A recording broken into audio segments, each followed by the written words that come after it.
Welcome everyone back to Massage with Katrina. I'm Katrina, and in today's video, as promised, I'm going to show you how to use silicone cups to alleviate your shin splints. This is not a promotional video. I'm not sponsored or anything. This is just something that I use in my practice a lot for people that I've gotten really good results with. That being said, be sure you talk to a doctor before you give yourself a massage and hop into something comfy, and let's get started.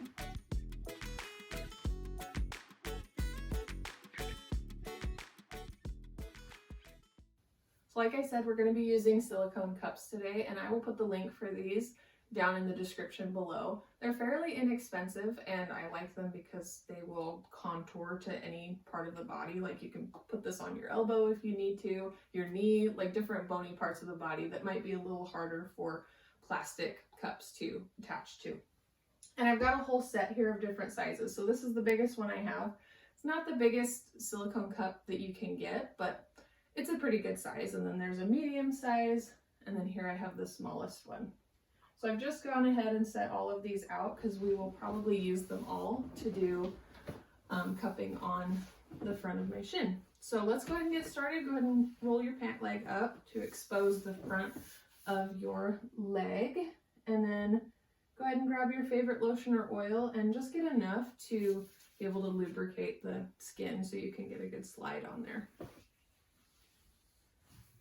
And once you have rubbed that on, with cupping, you want to be able to cover the most surface area that you possibly can. So I always start off with the biggest cups that I have and try to get that section on. And if you can't, like the area is not big enough for that cup, you can go down a size from there.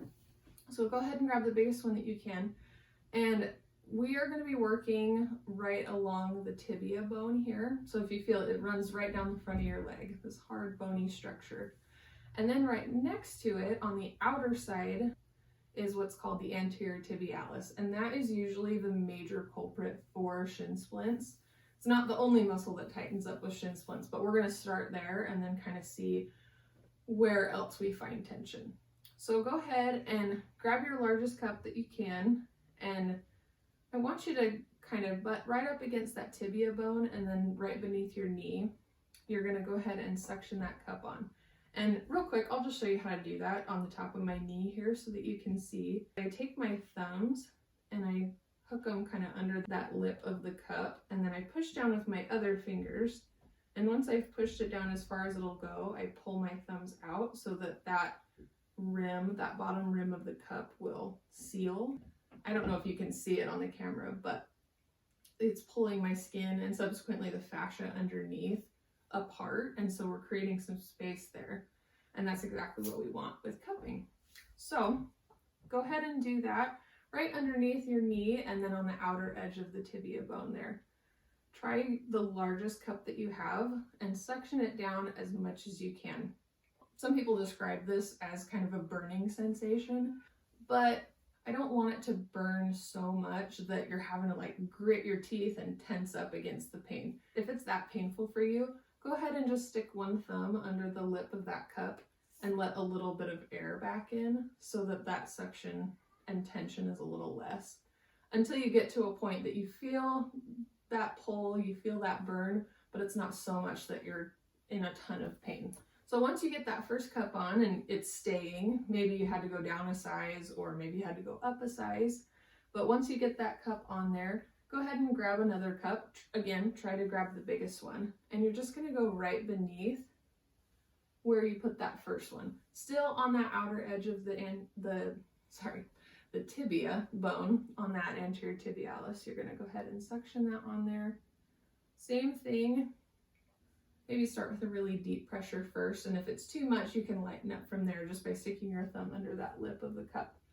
But once you feel a pretty good burn, go ahead and leave that there, and then grab another cup. I'm all out of larger cups, so I'm just going to grab the next size down that I have. Same thing, just line it up right along that tibia bone, suction that on, and leave it there.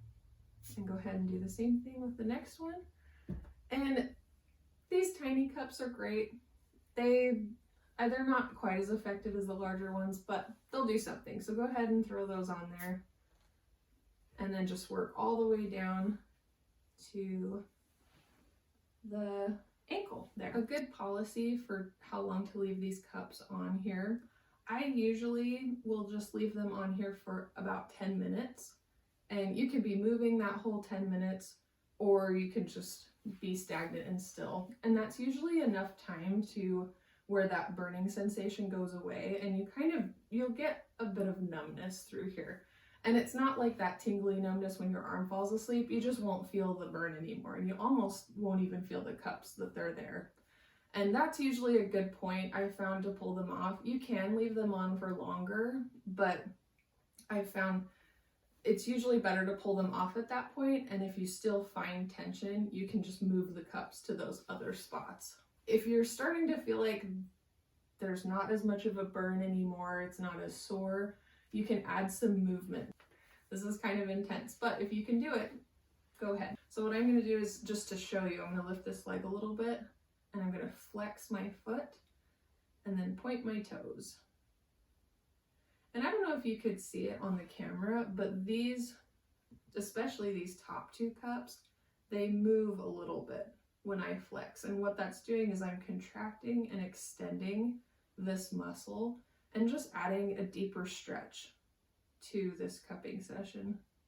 Really trying to get all of that fascia loosened up. Go ahead and set your timer for 10 minutes. And once that 10 minutes is up, we'll come back and take the cups off and see what it looks like.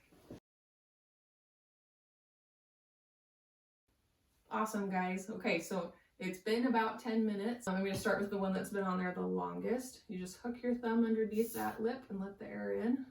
Pull that off. You can see I've got this nice ring around here, and that will probably stay. It kind of depends on your skin, but mine usually will stay for the rest of the day because I have fairly light, sensitive skin. But other people I've talked to that have done this, it just stays for about an hour and then it will go away. Other people get like a little circle bruise. So it just depends on your skin. And after you pull all of those off, you see I'm just kind of rubbing this out because it can be a little sore after you pull the cups off. All right, once you've rubbed that down a little bit, I'm going to lift my leg and then go ahead and flex and point your toes and see if there's any places that are still sore. When you flex like this, are there any spots along your tibia or maybe the side on either side that are still sore? And if there are, you're just going to do what we just did all over again. So I found a few spots, like right here was still a little sore, and you can see that I did have a cup there, but it's just fine if you want to put another one on there. Go ahead and suction it on as deep as you can, or as much as you can, and then we're going to come out here and do this same thing. That spot was a little sore still, and so on. And I would recommend leaving the cups on there for about 10 minutes. If you need to take them off sooner, you can, but just know that usually if you can handle that burn for 10 minutes, it will go away at that point. So try to stick with it if you can, but if you need to take the cups off sooner, you can. I would try loosening the pressure first though, before you take them off completely, because you're trying to get that fascia to loosen up, and it's not comfortable, but it's so worth it if you can get them loosened up. I hope this video was helpful on how to do cupping to alleviate shin splints. Let me know if you have any questions in the comments below, but otherwise I will see you all next time. Take care.